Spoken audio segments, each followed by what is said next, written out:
Diriwayatkan dulu pernah kita baca salah seorang wali besar namanya Utbatul Ghulam. Tidak ada perbuatan maksiat kecuali pernah dicicipin sama dia.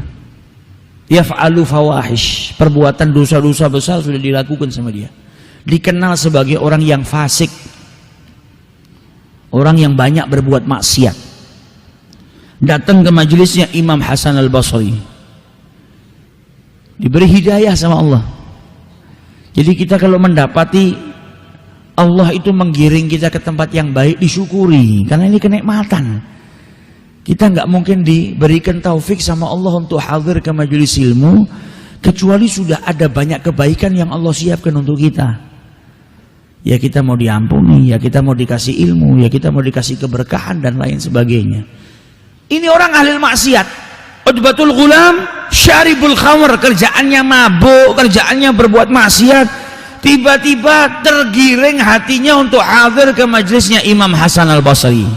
Sampai di sana dia mendengarkan Imam Hasan al-Basri menjelaskan ayat di mana Allah Subhanahu wa taala berfirman, "Alam ya'ni lil ladzina amanu an takhsha'a qulubuhum li dzikrillah?" Apakah belum tiba saatnya bagi mereka orang-orang yang beriman hatinya itu merasa takut ketika berzikir mengingat Allah Ta'ala? Kemudian Imam Hasan al-Basri memberikan penjelasan tentang ayat ini dengan penjelasan yang luar biasa sampai orang semuanya menangis, termasuk Utbatul Ghulam, orang yang ahli maksiat yang menghabiskan usianya untuk mendatangkan kemurkaannya Allah dengan perbuatan-perbuatan dosanya, bisa nangis mendengarkan nasihat yang tulus yang keluar dari lisannya Al-Imam Hasan al-Basri. Selesai dari itu beliau tanya, "Ya Syekh, apakah Allah itu mau menerima taubat seseorang pendosa seperti saya ini? Saya yang berlumuran dosa ini, apakah kalau taubat diterima sama Allah?" Maka kata Imam Hasan al-Basri, diterima. Pintu taubatnya Allah terbuka. Nggak seperti manusia. Manusia kalau kita berbuat salah sama orang, belum tentu kita minta maaf diterima. Kalau Allah pintu taubatnya terbuka. Kau punya dosa seperti apapun, diampuni kalau kau betul-betul minta ampun kepada Allah. Sampai akhirnya dia ketika mendengar jawabannya Imam Hasan al-Basri, jatuh pingsan. Bangun dari pingsannya, tanya lagi sama Imam Hasan al-Basri. Dia masih nggak percaya orang seperti dirinya kalau bertobat bisa diterima sama Allah Ta'ala. Saking apa? Saking tahu kalau perbuatan dosa yang dia lakukan tuh betul-betul banyak. Sampai dia ngira nggak ada taubat buat orang seperti dirinya. Tapi Imam Hasan al-Basri masih menjelaskan, diterima sebesar apapun dosamu.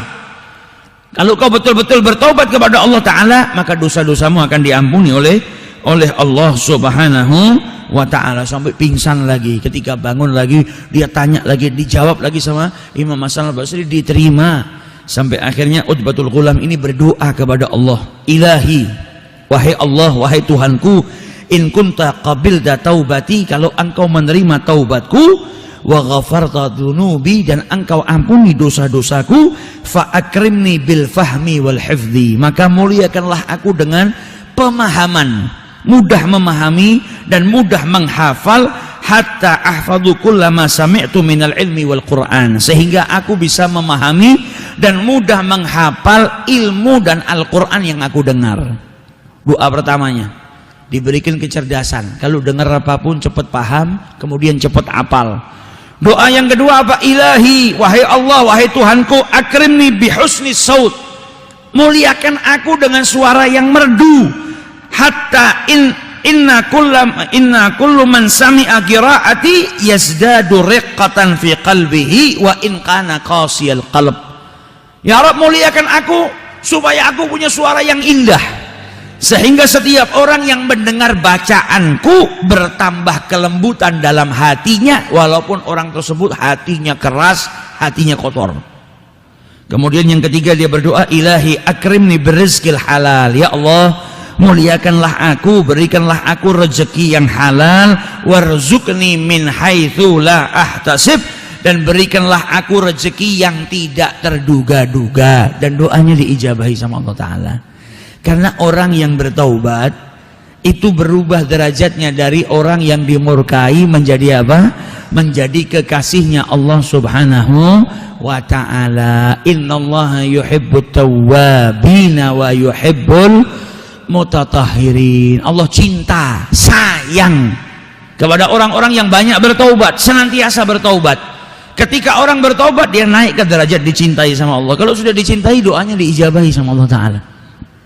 Maka Utbatul Ghulam, ketiga doanya diijabahi oleh Allah Subhanahu wa Ta'ala. Fastajaballahu jami'u du'ahu hatta zada fahmahu wa hifdhuhu, sampai akhirnya dia ditambahkan oleh Allah pemahamannya, daya hafalnya kuat, sehingga diriwayatkan wa kana idza qara'a al-Qur'an tabak kullaman sami'a qira'atih. Kalau baca Al-Qur'an, orang yang dengarkan bacaannya bertaubat kepada Allah Subhanahu wa Ta'ala. Saking merdunya suaranya sampai menusuk ke kalbu. Setiap baca Al-Quran, setiap orang yang dengar mendapatkan kelembutan hatinya, suaranya menjadi perantara hidayahnya manusia. Doa yang pertama diijabahi, dengar ilmu langsung paham, langsung hafal. Doa kedua diberikan suara yang indah sama Allah Ta'ala. Sampai diriwayatkan setiap baca Al-Quran, orang yang dengar langsung bertobat kepada Allah Subhanahu wa Ta'ala. Dan setiap hari di rumahnya dia kalau bangun, tiba-tiba di rumahnya sudah ada yang nganterin makanan. Ada marak, ada roti, ada makanan di rumahnya. Dia nggak tahu siapa yang nganter. Ya ada saja orang yang sedekah tanpa mau diketahui, ditaruh di rumahnya. Dan itu semua mustamir, terus berjalan sampai dia meninggal dunia. Ini doanya orang yang betul-betul bertaubat kepada Allah Subhanahu wa Ta'ala. Jadi jangan pernah putus asa. Justru kalau kita bertaubat sama Allah Subhanahu wa Ta'ala, kita akan naik ke derajat jadi pecintanya Allah Subhanahu wa Ta'ala. Dan ketika ada ahli maksiat yang bertaubat, hati-hati, jangan kau hina, karena dia sudah berubah statusnya dari pendosa menjadi orang yang dicintai oleh Allah Subhanahu wa Ta'ala. Bisa jadi dirimu belum jadi pecintanya Allah, bisa jadi dirimu belum dicintai sama Allah, bisa jadi engkau belum jadi kekasihnya Allah. Tapi orang yang kau pandang rendah itu karena dia bertobat, tobatnya diterima, dia jadi kekasihnya Allah Subhanahu wa Ta'ala. Maka jangan pernah rendahkan orang lain. Karena apa? Pintu taubat terbuka 24 jam. Dalam waktu detik saja orang itu kalau bertobat, tobatnya diterima oleh Allah Subhanahu wa Ta'ala, bisa berubah. Tidak ada yang mustahil. Di mata Allah tidak ada yang mustahil.